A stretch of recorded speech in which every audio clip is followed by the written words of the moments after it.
Hey everyone, welcome to another episode of the High Performance Health Podcast. We are back with Scott, David, Kyle, and myself. Today we're going to be finishing the final principle of fitness. We're going to be talking about the importance of mobility. Then we're going to be stepping into the importance of the RPE scale and understanding what that is. And we're also potentially, if we have time, looking into training to failure. Kyle, I'm going to pick on you. Before we kind of just dive into the podcast, quick question for you. Who won the Europa League final last night? So unprofessional, James. I can't believe you're doing this to me on the podcast. All right, we're We going to talk about lost. the importance of mobility. So first of all, I always like to start off kind of with a definition so everybody kind of understands what we're talking about. But talk to me, David, about sort of the difference between flexibility and mobility so people can understand sort of that from a very basic level to start with before we dive into the rest of the pod. Mobility is the range around a joint, um, and I believe flexibility is the elasticity of the muscle itself. So it's kind of slightly different. But in terms of mobility, it's kind of increasing that range that you've got. Say, for example, in an exercise, getting full rotation, or full extension, flexion of the joints. Whereas flexibility could be the elasticity of the muscle. Say, for example, like pulling your hamstrings and having that ability to kind of elasticate, I guess, the muscle. I think for me, the I always say the meat and gravy of any training session, I think should be the focus on mobility. I don't know about you guys, but I will always put a mobility kind of routine together for each one of my clients. For me, working around sort of improving shoulder mobility, which is the most flexible joint that you've got in the body, flexible joint, the most mobile joint, sorry. Talking about sort of mobility through the hips as well, the ball and socket through the hip, another freely movable joint, and also sort of lateral flexion and rotation through that thoracic spine. For me, that would kind of always be my focus. And the one thing that I always impart to people when I'm building these is them understanding that the larger range of motion you have through a joint, the better your exercise execution is going to be as well. So making sure that you're always spending time kind of doing those mobility exercises and not skipping over it. Because I think a lot of people do skip over these things. They look at that, their list of to-dos and just tick off their training session without really sort of any thought as to why we've prescribed what we've prescribed. It's With always it's always the first thing I do, JC, is put together at least 5 minutes of it because it's easily trainable, but it's easily improvable, but it's easily losable as well, especially with age. So it's always the first thing I shove in. And I also use that, we've still got it up there, that tidy little 5 minute routine that was put together by Tom back in the day. That's a cracking little one to use as well. I always put that one in there because it's only 5 minutes. Exactly. And to everyone else, I would say that's listening as well, it doesn't even need to be in a training session. It could be my wife will get up every morning for sort of 5, 10 minutes before she gets our daughter ready and run through kind of a mobility session on her own. You've been laying in bed for 9 hours and you've not moved, you're going to stiffen up. All right. So it isn't necessarily just about sort of prepping for training, but also just encourage good movement behaviors. I You can think with set so your many, timer. Sorry, I'm jumping in. You can set your timer at the desk and every 15 to 20 minutes get up and do a little bit of something, knee circles, arm circles, bit of some scapular glides, bit of neck rotation, anything at all. Yeah, exactly, thoracic rotation a lot. stuff that we Yeah, we can. count it as part of the workout. I think is important mindset as well. Like on my calendar, I put it as all my exercise is yellow, but mobility would be yellow color as well. So it's almost exactly the same as the workout. So you make yourself accountable to do it because it is part of the workout. If the duration is 45 minutes and the mobility is 5 or 10 minutes, then that's a 55 minute session. So you're just kind of, counting it as a whole rather than kind of putting it to one side, if you like, because then you're probably more likely to miss it.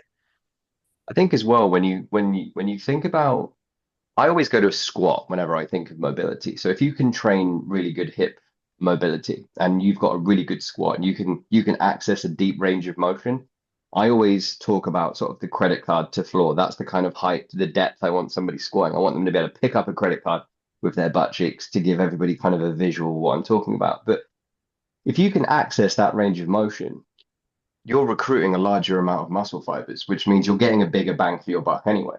So we've all seen people in a gym doing a squat with hundreds of pounds on either side and then squatting about 6 inches on the way down. Well, Mm. is that going to create a larger benefit, or somebody with 45 pounds on each side of the bar, but they can squat all the way to the floor? You're recruiting a higher threshold motor unit there to access a larger amount of muscle fibers. So you're just getting a bigger bang for your buck. And also with mobility, the more mobile you are in specific joints at specific times, the more that feeds coordination and motor control, which we all need as we get older as well, which would go into things like fall prevention, longer term injuries, degeneration of the joint capsule, and all those little things. So the more mobile you are, the more coordinated you'll be in your everyday life as well. Definitely. And I think that's something worth noting. And you guys might find this, a lot of the people that we work with on this program are in sort of 40s, 50s, and 60s. One thing that I get said to all the time is, I don't want to end up like my parents. Perhaps they've come from a generation where exercise isn't that much of a thing that they focused on when they were in their 30s, 40s, and 50s. But all of a sudden, you're seeing, as you mentioned there, preventing fall risks, training coordination, balance, things like that, and that is going to have a significant impact in terms of potentially how long you live for, with developing those. With many of our clients then sort of working sedentary jobs, how do you counteract the negative kind of postural adaptations, Carl, caused by sitting down for long periods at a desk? Because we've all done it, right? We all sit at our desk and all of a sudden 5 hours have gone by and you think, oh my God, I've not moved for 5 hours, just hunched over a laptop screen. The two main points you've got to be careful of, or obviously everybody gets the hunched shoulders, the tight chest, the splayed scapula, and then what you were talking about last night, you get the people who get the tight hip flexors, and that can cause pain that radiates down the quads. So I program a lot of chest opening exercises into it, get people to maybe work the scapula, get them to open up the pecs. And then I'm a big fan of those little glute loops, the rubber ones that you can get. And I just had a call with a client earlier. He's having similar pains to your client, and I was running him through how to basically strengthen. Yes, exactly. I live with those. And I was showing him how to strengthen his hip flexors, how to do his glute med as well. And just those are the two main areas, I think, if you do spend a lot of time at your desk, that you need to actively focus on. I have this out permanently. And because I'm now in a job where I spend a large amount of my day, I try not to sit down too much, but I'm less active whilst I'm working. It makes such a difference just doing a few of these every hour to just improve that kind of range of motion, open up the shoulders, as you mentioned. We can all sit here. We don't even need to necessarily even stand. These are things that we can do sitting. But I think the importance is, especially as you age, to make sure that you continuously strive to improve that range of motion that you have, lateral side bends, rotation through the thoracic vertebrae as well. And it's easy to prescribe, right? Sorry, go. It's easy. I go back to something you posted up on the group maybe 3 or 4 weeks ago, Kyle, that study on people doing a set of squats every 45 minutes. It's easy prescribable. Just like that, you can prescribe mobility for 30 to 45 seconds 8 times a day based on a timer, right? Yes. Easy win, easy freebie. Like I'd place it up there, mobility. I'd place it up there with your daily step count in as far as basic free hit importance goes, where there's just no downside. There's no downside to it at all. Why do you think people go on? Sorry. I was going to say, I don't know if you ever feel days where you're doing a lot of work and you're stressed and you can't think and you think you've had enough. If you go for 5 minutes and you do some mobility and you loosen up your spine and your hips and you do some squats and lunges, it's almost like you're rejuvenated mentally. Massively. Do you know what I think? Set an alarm is a good thing. Just set a rolling alarm like every 10 minutes. I think that's good for someone who works at a desk. Just remind you, because you can get caught up in work too much, particularly with the executive types we're working with. It's going to be obviously hands-on, very 3-4 hours, and it just goes straight away. So if they have an alarm just to set with just do a few exercises, just get yourself moving, and help people practically, I think. When I am not on calls with clients and when I'm actually programming and doing other work for the business, I got sent this from a client of mine a few months ago, and it was a way to work called, I don't know why it's called this, the Pomodoro technique. I don't know if you guys have ever heard it. I literally will say set my timer for 25 minutes. I'll put it the other side of the living room. I'll work for 25 minutes. My alarm will go off. I'll get up and I will actively move around. I'll spend 5 minutes moving around. I'll sit back down again. I'll set my alarm straight into another 25 minutes. And as David mentioned there, the action of that, it gets me up. I'm like, oh, I'm just going to do some side steps with my bands. Oh, I'm just going to do some circles. Or I'm just going to do a couple of like running up. I live in a 3-story house, up and down the stairs. Just move around. And just to get away from it all as well. Because I think sometimes you touched on it there, Cole. I think people almost think, what's the point? What's Oh, 5 minutes going to do? But it can do so much good to just walk away from the desk and just move around. Because from an evolutionary perspective, over the last 300,000 years, we've perfected indoors so much over the last, what, 40, 50 years of our life. But we're animals that are designed to move around, right? And that's how you have to think of yourself. We aren't designed to just be sat down, hunched over a desk for prolonged periods of the time. So something for me that works, say the Pomodoro technique, it's transformational for me. It really is. And if it's 5 minutes every day of the week for 10 years, it's not just 5 minutes, it's hundreds, thousands and thousands of consecutive minutes of good, clean movement quality all the time. mhm. How do you then, Scott? Because I hear what you're saying and I'm completely on your side. But for a lot of people, and I think I would put myself into that category once upon a time. What's the point in going for a 15-minute walk? What's it going to do? But like you just mentioned, that Accumulation. compound interest of time that you generate. So how do you approach that with your clients then? Is it like David said, set a timer? Do you have any sort of specific ways that you actually make sure they're physically doing it to gain the benefits? Well, a nice one I explain is 1,000 calories. Sorry, 1,000 steps is approximately 40 calories. So if you take an extra 1,000 steps a day, 40 calories, times it by 7, times it by a month, times it by a year, works out at about 4 pounds of free fat loss, which is a lot, right? That's a lot of fat loss over the course of a year just with that. The other thing with mobility is, or using mobility, plug it into your training. Do a set of squats. Your awareness set, your warm set. Do a set of squats in your rest period, work on your hip mobility, work on your ankle, go back, do your next set of squats, rework on your hip, rework on your ankle, plug it in so it's not a standalone, it becomes a part of the workout. So you effortlessly absorb it. And you don't need, if you're squatting, you don't need 25 mobility drills, two or three, clean up the joint, repeat the drill, work it in as you go along. And again, an easy win. I Yeah. train that way. That's what I do. Yeah. We call Fills it a that gap. filler exercise. It's a filler. It's kind of active recovery almost, but you're doing something that's productive. And it goes back to when we used to like PT. Someone's paying you for 45 minutes to an hour, but if you have him 20 minutes of that, he's just standing around recovering. It's kind of Shattered. like, well, what are you doing? So, Excellent. so it's good. It's productive. It's productive to do when you're recovering. And you Sure. need to be productive. You need to do as much as possible in as short as possible time, as well as you possibly can, right? Yeah. Because Definitely. I don't have anyone that's going to the gym for 2 hours a day, maybe an hour tops. Most of the people I train are somewhere between 30 and 50 minutes, all in, door to door. And this is the problem then, isn't it? What actually then ends up happening is they're so time short that they get into the gym, they're benching, let's say they're working a 6 to 10 kind of rep range on a bench. They're not giving themselves sufficient recovery time. So rather than going 2 minutes, they're trying to literally rack the bar, get up, and then they're straight back underneath it again. So you're going to hit a failure point that much quicker, rather than saying, instead of scrolling on Facebook or sending an email or something like that, actually just get on to perhaps a shoulder mobility drill, perhaps some shoulder dislocates, some band circles, some band pull apart, something that's going to then potentially benefit that next set that you're going to do, whilst actually giving yourself enough recovery Absolutely. time in between sets. Yeah, absolutely. So let's talk about kind of sort of favorite ones there. Do you guys have any sort of specific favorite? You mentioned, just a couple, Scott, with regards to squatting. Do you guys have kind of specific set of go-to kind of mobility drills that you would program in for most people? Do you have favorites that you would utilize for yourselves as well? Let's ask David, please.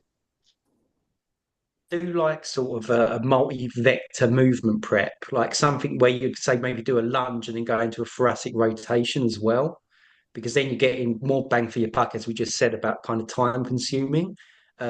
Squat and then into like a hinge as well is quite a good one. So kind of mixing up things, but then you've got to start looking at what are the areas you need to focus on as well and what you're going to be doing during the workout.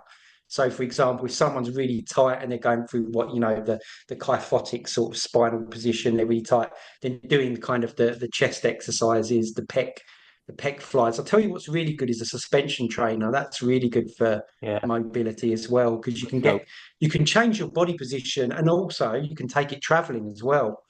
So, you can put that, you've got the door, you can put the thing in the door as an adapter, and you can use it in the door. Just make sure no one opens the door when you're training.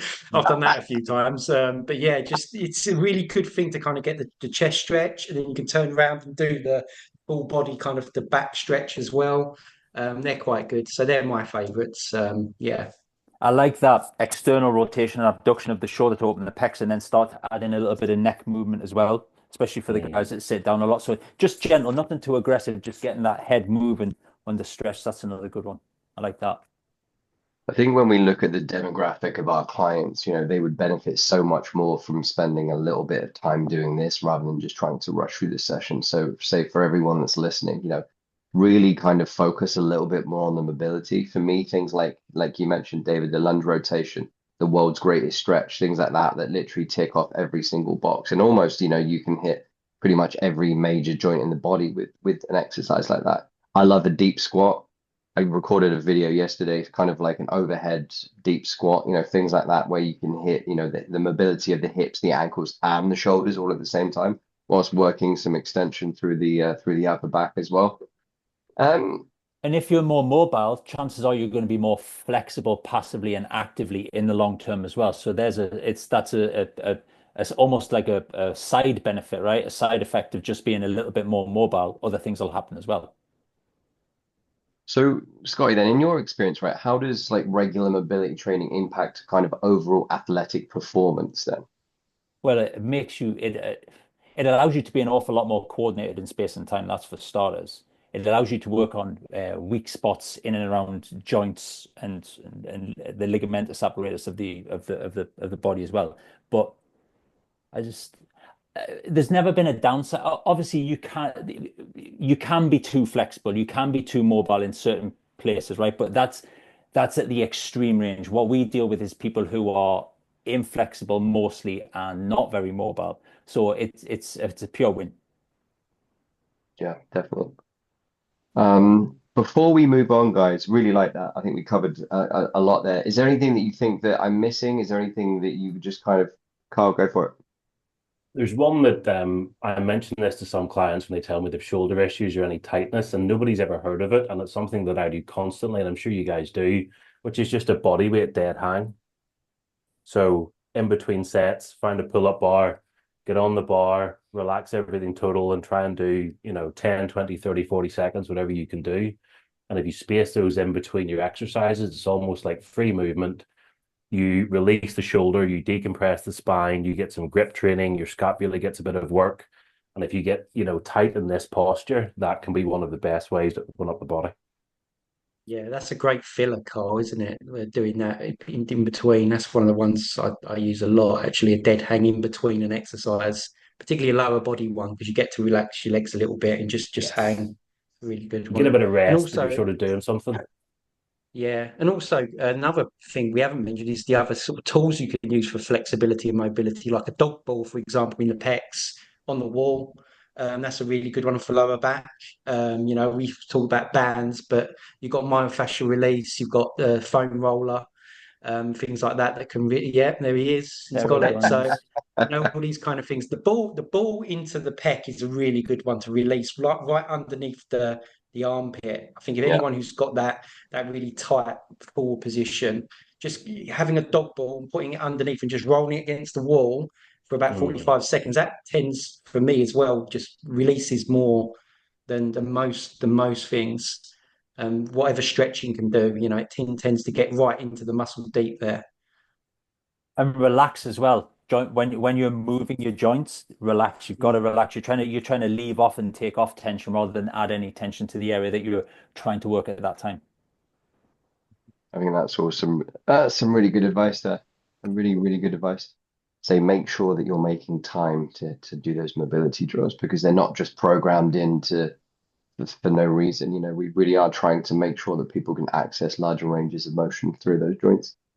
So we're going to dive into RPE, something that I love talking about, the rate of perceived exertion, you know, kind of sort of building clients' awareness of that over time and how to actually access it and give sort of positive, the right kind of feedback from their training sessions. But Kyle, I always seem to pick on you. Talk to me about kind of what an RPE scale is, and how do you kind of encourage your clients to kind of accurately gauge their RPE, because I see some awful RPEs after people have trained when they're sort of hitting threes and fours and fives. So how do you kind of accurately get them to teach how hard they should be working? I sort of do it a slightly different way. The reason I don't like RPE, it's good if you have someone who you can trust their word. But if you've got a client who's new to it, or they're tired, or there's too many variables in my mind with RPE. So I try and get them to what is probably an RPE 9, 8 or 9, but I do it in a different way, to where I build them up week by week, and I say, right, I want you to get to the point where you're at good form failure.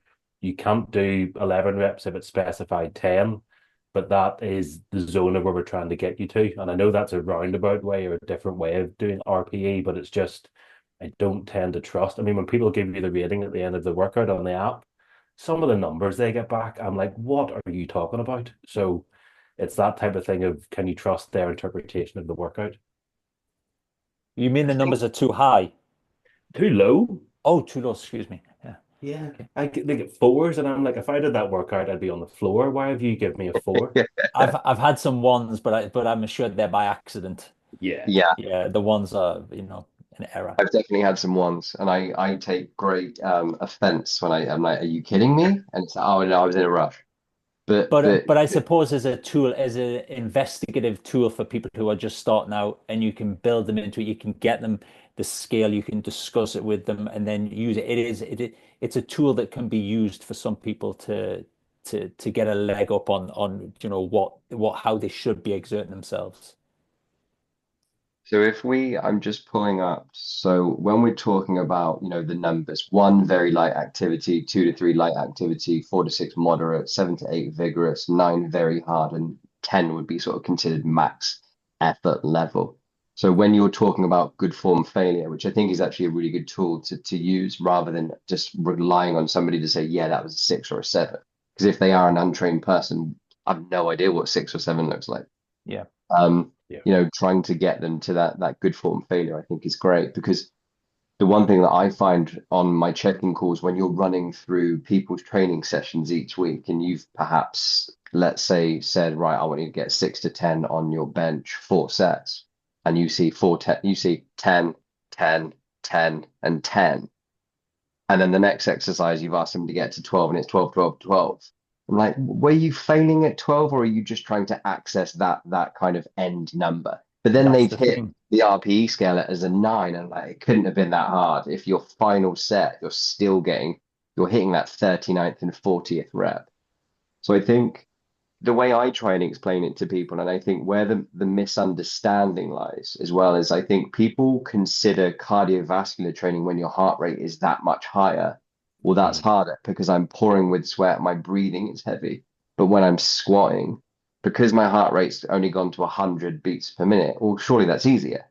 I'm like, but they're two completely different components of fitness. Of course, you're always going to be out of breath when you're doing some form of cardio. That doesn't mean that exercise session has necessarily been harder, but I'm definitely actually going to use that good form failure idea moving forwards. I think with my clients, especially at the beginning, because I think it's a great way to help.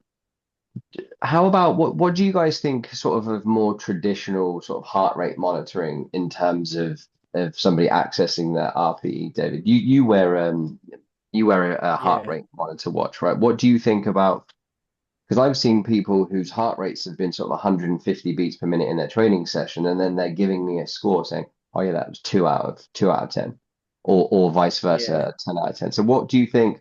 Are you an RPE scale fan, or do you like sort of to track people's heart rates and see how hard they're physically working through sessions?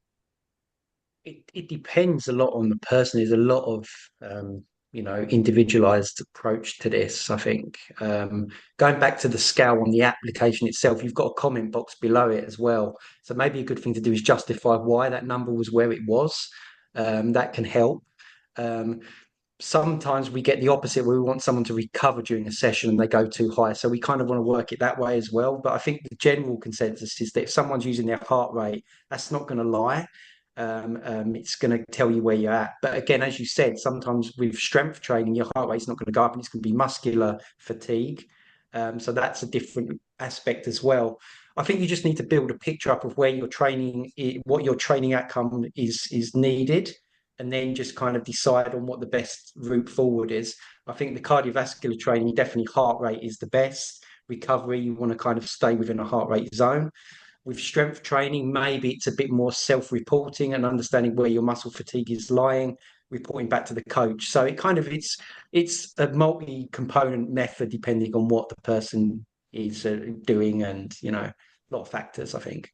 And respect that it'll change over time as well. So what it is at the beginning of the program, when someone comes in and fills their profile and says, I'm lightly active or sedentary, 3 to 4 months down the line when they're hitting 4 sessions a week, those numbers will be completely different to what it's ever movable. It'll be completely different. And their activity level as well.